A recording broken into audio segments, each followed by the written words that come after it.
RCP Notícias.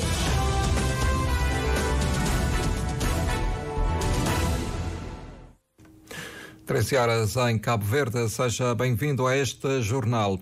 Cabo Verde é um dos 134 países signatários da Declaração sobre a Agricultura Sustentável, Sistemas Alimentares Resilientes e Ação Climática, adotada no âmbito da Conferência das Nações Unidas sobre o Clima no Dubai. O ministro da Agricultura e Ambiente reconhece o potencial da agricultura e dos sistemas alimentares para impulsionar respostas positivas e inovadoras para as mudanças climáticas. Gilberto Silva fala das várias iniciativas levadas a cabo pelo seu ministério justamente para corresponder a essa declaração. Jornalista Nani Vaz. A agricultura e os sistemas alimentares devem ser incluídos em qualquer que seja a iniciativa que promova a qualidade de vida das pessoas. Gilberto Silva justifica as razões de Cabo Verde terem juntado a essa declaração, apontando alguns projetos em curso que visam garantir sustentabilidade agrícola. Por exemplo, a gestão da escassez da água, que é uma matéria que estamos a trabalhar conjuntamente com a FAO, a liderar um processo chamado ASAG, que é a gestão da escassez da água na agricultura, através da melhoria e, acima de tudo, a apropriação das tecnologias. Os impactos climáticos têm ameaçado a resiliência da agricultura e dos sistemas alimentares e a capacidade de muitos países, especialmente os mais vulneráveis, de produzir e ter acesso a alimentos face ao aumento da fome, da desnutrição e das tensões económicas. O ministro da Agricultura e Ambiente reconhece que a agricultura e os sistemas alimentares devem urgentemente adaptar-se e ainda, diz esse responsável, é impreterível o uso das novas tecnologias. Falar da salinização, com a questão da irrigação e a utilização da irrigação gota-a-gota e os mecanismos da sua expansão, mas estamos a falar também de um conjunto de práticas inteligentes na agricultura, desde logo.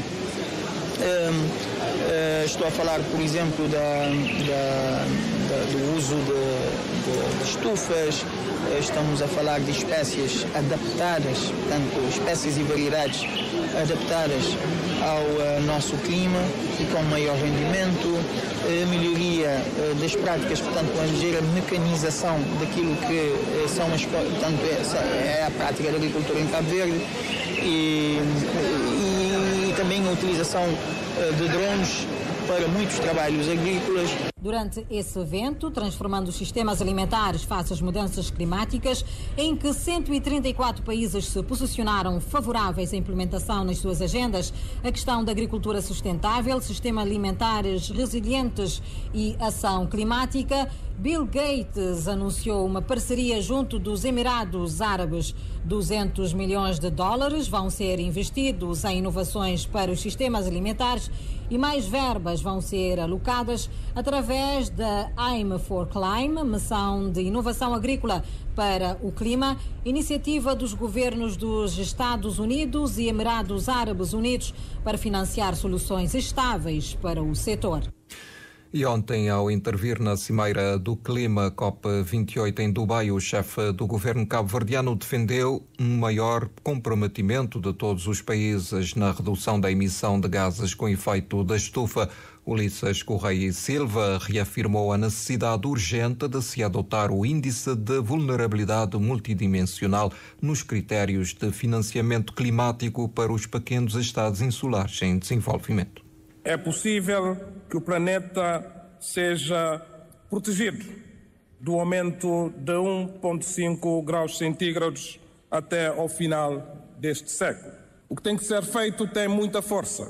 É obrigação política de todos os países, de todas as lideranças, colocarem na primeira prioridade a materialização conjunta de soluções e compromissos acordados. Como CITES, encorajamos a definição clara e urgente de mecanismos de financiamento para perdas e danos. Reafirmamos a necessidade urgente de se adotar um índice de vulnerabilidade multidimensional nos critérios de financiamentos para os CITES. Subscrevemos a declaração da OASIS e do Grupo de Negociadores de África. Recordamos ainda que na sexta-feira Portugal anunciou mais 2 milhões de euros ao financiamento de transição climático em Cabo Verde até 2025. A adenda ao acordo climático de reconversão da dívida de Cabo Verde a Portugal em investimento climático foi assinada entre os dois países em Dubai, à margem da Cimeira do Clima COP28. Ainda sobre a Cimeira do Clima, instituições africanas e globais, juntamente com os governos da Alemanha, França e Japão e filantropos, prometeram mais 175 milhões de dólares para a Aliança para as Infraestruturas Verdes em África. O presidente da União das Camoras e presidente da União Africana, Azali Assoumani, o presidente de Madagascar, Andry Rajoelina, e o presidente da Comissão da União Africana, Moussa Faki Mahamat, testemunharam a cerimónia de assinatura. Segundo o comunicado hoje divulgado pelo Banco Africano de Desenvolvimento, esse compromisso inicial histórico ajudará a aumentar rapidamente o financiamento de projetos de infraestruturas transformadoras e alinhados com o clima em todo o continente. E segundo o relatório 10 novas perspectivas científicas, elaborado por um painel global de cientistas com o apoio da Future Earth, Liga da Terra e o Programa Mundial de Investigação Climática, e apresentado na 28ª Conferência das Nações Unidas sobre as Alterações Climáticas, o mundo não pode dirigir os seus esforços de descarbonização apenas para emissoras tradicionais de carbono, mas sim para alternativas energéticas. Este estudo tem sido atualizado todos os anos desde 2017 e apresentado nas cimeiras climáticas da ONU, e inclui as conclusões mais recentes sobre o aquecimento global e os seus efeitos, resumindo as 10 conclusões que consideram mais relevantes para informar os negociadores no âmbito da Convenção Quadro das Nações Unidas sobre as Alterações Climáticas. Trata-se, segundo o secretário executivo da Convenção Quadro, de uma ferramenta essencial para os decisores numa altura crítica do calendário político. O documento apresentado hoje alerta para a quase inevitabilidade de se ultrapassar o limiar de segurança estabelecido pelo grupo de especialistas em clima da ONU, um aquecimento global limitado a 1,5 graus centígrados acima dos valores médios da temperatura da era pré-industrial. E a mega operação da Polícia Nacional envolvendo todos os ramos dessa polícia aqui na capital ontem resultou na detenção em flagrante delito de 11 indivíduos por posse de drogas, posse de armas, condução ilegal e furto qualificado. Pelo menos 12 armas brancas foram apreendidas, bem como estupefacientes. Trata-se da primeira grande operação na cidade da Praia, enquadrada no Plano Natal e Fim de Ano em Segurança, cujas ações decorrem até 5 de janeiro de 2024, como nos dá conta a jornalista Miriam Lopes dos Santos. A primeira grande operação na cidade da Praia, enquadrada no plano para garantir a segurança na quadra festiva, aconteceu entre a tarde e noite de ontem, envolvendo 136 agentes de todos os ramos da Polícia Nacional. O comandante regional para Santiago Sul e Maio, Orlando Évora, avançou neste domingo que quase 600 pessoas foram alvo de revista e 18 suspeitos foram conduzidos às unidades policiais. 11 pessoas foram detidas por crimes em flagrante delito. 18 suspeitos foram conduzidos às unidades policiais para efeito de identificação. Nós detemos em flagrante delito 11 indivíduos por prática de crimes de posse de estupefaciente, posse de arma, condução ilegal e condução sem habilitação e por furto qualificado. Das apreensões, nós apreendemos 12 armas brancas, 21 embrulhos de estupefacientes, a destacar. No domínio da fiscalização rodoviária, nós fiscalizamos 119 viaturas, incluído 3 dos Estados, aplicamos 8 coimas, num valor de 60 mil escudos, apreendemos 10 veículos, entre os quais 2 motociclos, por diversas infrações. No domínio da fiscalização aduaneira e rodoviária, foram fiscalizadas 27 estabelecimentos comerciais e encerrado 3. Foram apreendidos diversos produtos fora de prazo. A posse de arma branca e de estupefacientes destacam-se nas detenções, instado a avaliar os resultados das operações na sequência do novo regime jurídico para armas e munições. O comandante regional Orlando Évora entende que são satisfatórios porque está-se a conseguir tirar muitas armas das ruas. É bastante satisfatório, como sabe, o novo regime conseguiu criminalizar algumas situações e com esse novo regime de arma e munições estamos a conseguir tirar muitas armas das ruas. E os infratores, como sabe, estão penalizados com penas mais graves nesse momento. A questão, principalmente a questão do bocabete. Nesse caso, a posse das armas de fabrico artesanal, que era a questão do bocabete, que agora é considerado crime público a posse dessa arma. Na capital cabo-verdiana, a Operação Natal e Final de Ano em Segurança arrancou no dia 1 e vai até 5 de janeiro de 2024, com o envolvimento de todo o Comando Regional de Santiago Sul e Maio, mediante as necessidades. Vamos ter equipas de fiscalização de locais de diversão noturnas e comerciais, equipas de patrulhamento chapeados e autos em todos os bairros da capital. A fiscalização rodoviária vai ser diariamente. A prevenção criminal está no terreno todos os dias. Outras operações dessa dimensão vão ser realizadas durante esse período. Nós o que queremos é garantir que a capital do país esteja segura. As operações da Polícia Nacional envolvem a Guarda Fiscal e a Polícia Marítima, além da prevenção criminal e segurança rodoviária. As 11 pessoas detidas ontem em flagrante delito devem ser presentes às autoridades judiciais na segunda-feira. Cabo Verde tem tido um percurso assinalável em matéria de inclusão de pessoas com deficiência, afirmou hoje o Ministro da Família, Inclusão e Desenvolvimento Social no Dia Internacional das Pessoas com Deficiência. Fernando Elísio Freire anuncia a elaboração do Estatuto do Cuidador Informal, que deverá estar concluído no decorrer do próximo ano, e ainda o Estatuto de Cuidadora Família, como medidas impactantes para o futuro. As organizações não governamentais pedem mais políticas públicas direcionadas às pessoas com deficiência. Reportagem do José António dos Reis.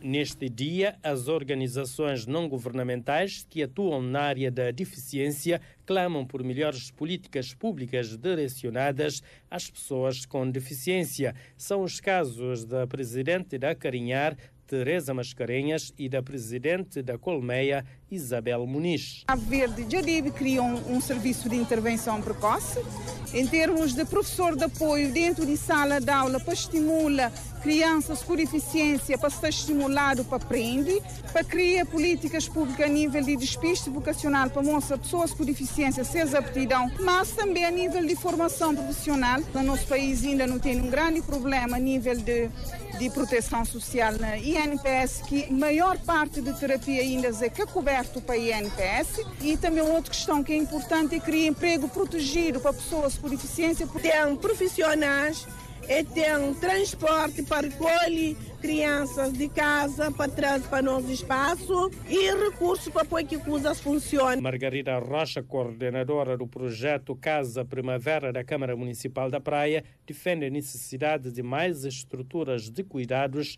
para aliviar as famílias. Ter direito também a fisioterapias, mas não só a fisioterapia corporal, fisioterapia de fala, acompanhamento psicológico, acompanhamentos sociais. A Direção-Geral da Inclusão Social, em parceria com as ONGs que atuam na área da deficiência, promoveram durante toda a manhã deste domingo, no Largo de Quebra-Canela, na cidade da Praia, um leque de atividades culturais, desportivas e lúdicas para assinalar o Dia Internacional das Pessoas com Deficiência. O Ministro da Família, Inclusão e Desenvolvimento Social assinala que o país tem feito um bom percurso em matéria de inclusão de pessoas com deficiência. No entanto, reconhece que ainda não é suficiente. Fernando Elísio Freire anuncia a criação do Estatuto do Cuidador Informal e o desenvolvimento de cuidadores de família, ou seja, pessoas que trabalham e que queiram dedicar exclusivamente ao familiar dependente. Também criarmos a nível da legislação a possibilidade disso. Isto iremos fazer em articulação com duas medidas. A nível da reforma de segurança social, em que a questão dos cuidados irá entrar, e, em segundo lugar, com a reforma do Código Laboral, no sentido de permitir também que haja horários flexíveis para quem tem um dependente ao seu cuidado. E assim, darmos um passo decisivo no sentido de cuidados. Isto é falando apenas nos cuidados. Naturalmente que temos ainda uma grande debilidade, que é a questão de especialistas para lidarem com determinados tipos de deficiência. Para colmatar o déficit de recursos humanos especializados em matéria de deficiência, o ministro Fernando Elísio Freire aponta como caminho o incremento no processo formativo em parceria com as universidades ou, como recurso, a diáspora ou ainda a cooperação internacional.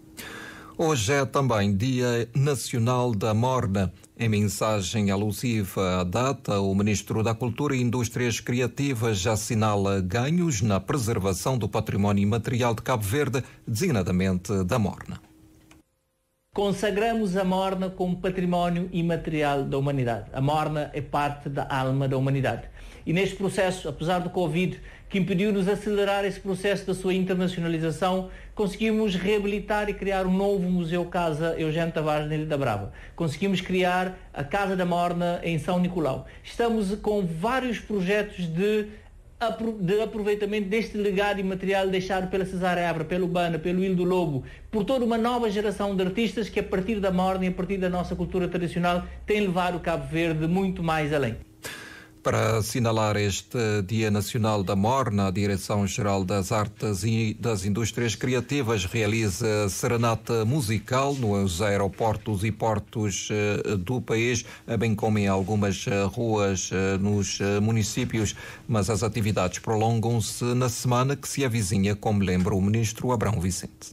Neste dia, tal como nos anos passados, um pouco por todos os municípios, por todas as ilhas, iremos celebrar em atos simbólicos esse Dia Nacional da Morna. Mas é também o início da Semana da Morna em Cabo Verde, a culminar com o dia 11 de dezembro, no dia em que Morna foi de facto consagrado Património da Humanidade. Esta mensagem é apenas um lembrete do quão rico é a nossa cultura, do quão orgulhoso devemos estar no dia a dia sobre as conquistas e os avanços que temos tido para a cultura cabo-verdiana. E sem dúvida, o corolário foi a consagração da Morna como património da humanidade.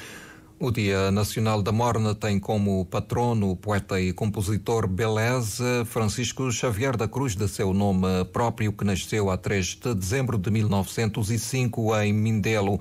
Beleza inovou a Morna ao utilizar frequentemente os acordes de passagem, antes pouco usados nesse género musical. O Banco Alimentar de Cabo Verde contra a Fome está no terreno em campanha de recolha de donativos, numa ação social que pede solidariedade para que possa ser solidária. Em São Vicente, o banco fica na OMCV, que abre as portas à ajuda num tempo que sabe, jornalista Arnaldo Borges, não ser fácil. Por isso, apesar da campanha estar a decorrer dentro da normalidade, está aquém das expectativas, admite Fátima Balbina, coordenadora da campanha, que ainda assim espera recolher pelo menos 2 toneladas de alimentos. As coisas estão um pouco mais difíceis, queríamos chegar a 2.000 quilos de alimento. Neste momento já temos recolhido cerca de 700 e tal quilos de alimentos, sendo entregas diretamente na OMCV e a recolha feita nas casas comerciais. As casas comerciais estão à volta de 300 kg de alimentos. Hoje, a nossa expectativa também não é boa, por uma vez que muitas casas comerciais estão fechadas. São poucas as casas comerciais que abrem aos domingos, mas lá estamos à espera dessa vontade das pessoas de doar 1 kg de alimento para os que mais precisam. O lema do Banco Alimentar é ajuda-nos a ajudar.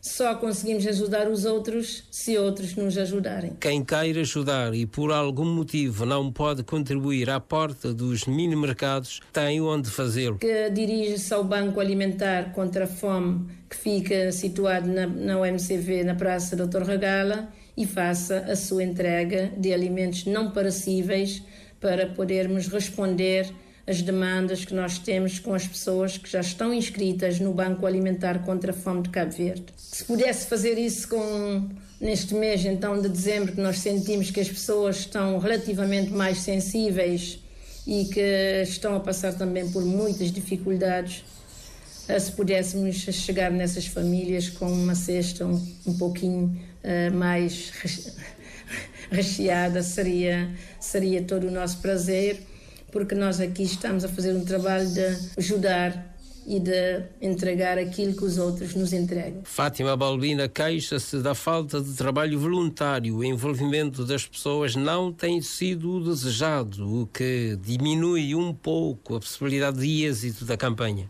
Eu penso que essa parte de voluntariado está a diminuir consideravelmente, esse espírito voluntariado, essa responsabilidade, esse compromisso de ajudar o outro, de fazer alguma coisa para outras pessoas sem contrapartida, está a diminuir muito. É preciso ver o que fazer. As pessoas sentem-se envergonhadas, sentem-se complexadas, sentem-se diminuídas por estar a fazer uma recolha numa casa comercial. E é isso que nós temos que vir trabalhar. Até porque haverá outras campanhas e o voluntariado será sempre necessário. No Jornal da Noite faremos com a Presidente do Banco Alimentar, Ana Almada, o balanço desta campanha que decorre nas ilhas de São Vicente, Santiago e Sal. A Câmara Municipal dos Mosteiros inaugurou este sábado as obras de requalificação urbana da localidade de Sumbango, obras que custaram à autarquia cerca de 15 mil contos. Ernestina Lopes assina a reportagem.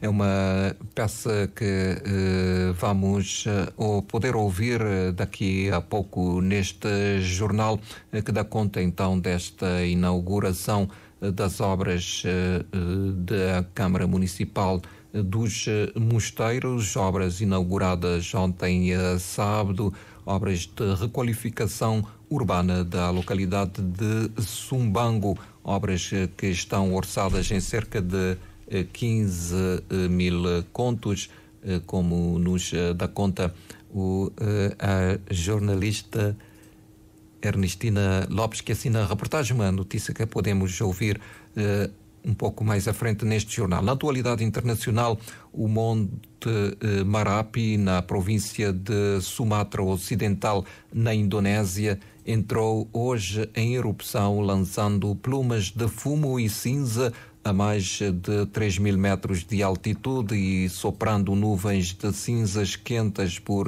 vários quilómetros para o norte. A informação foi divulgada pelo Centro de Vulcanologia e Mitigação de Riscos Geológicos da Indonésia. De acordo com o funcionário do posto de motorização de Marapi, não houve vítimas e os residentes na área foram aconselhados a permanecer a 3 quilómetros da boca da cratera e a estar em alerta para o perigo de potencial emissão de lava. O Marapi é um dos mais de 120 vulcões ativos na Indonésia, região propensa a perturbações sísmicas devido à sua localização no anel de fogo do Pacífico, um arco de vulcões e linhas de falha que circundam a bacia do Pacífico. A forte nevada que caiu no norte da Inglaterra obrigou os automobilistas a procurar abrigo ou a passar a noite nos carros e provocou o corte de eletricidade a mais de 2.500 clientes, informaram hoje as autoridades. Segundo a agência Associated Press, houve caminhões que sofreram estragos causados pela neve, bloqueando as autoestradas, e condutores relataram que demoraram horas a fazer viagens curtas, enquanto outros foram obrigados a encontrar um lugar para ficar ao longo das suas rotas e nos seus veículos. O Met Office da Agência Meteorológica do Reino Unido emitiu um aviso meteorológico para gelo em partes das Midlands no norte da Inglaterra, em grande parte do norte e centro do país de Gales e no leste da Escócia desde a noite de domingo até ao meio-dia de segunda-feira. Não vai ser possível ouvirmos a notícia sobre a requalificação das obras na localidade de Sumbango. Fica para o Jornal da Noite às 19 horas. É o ponto final neste Jornal da Tarde. Agradecemos a escuta. Fique na sintonia da sua número 1 FM, a rádio de Cabo Verde.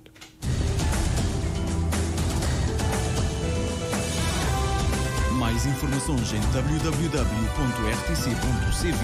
e na aplicação RTC Mobile. RCV, o rigor da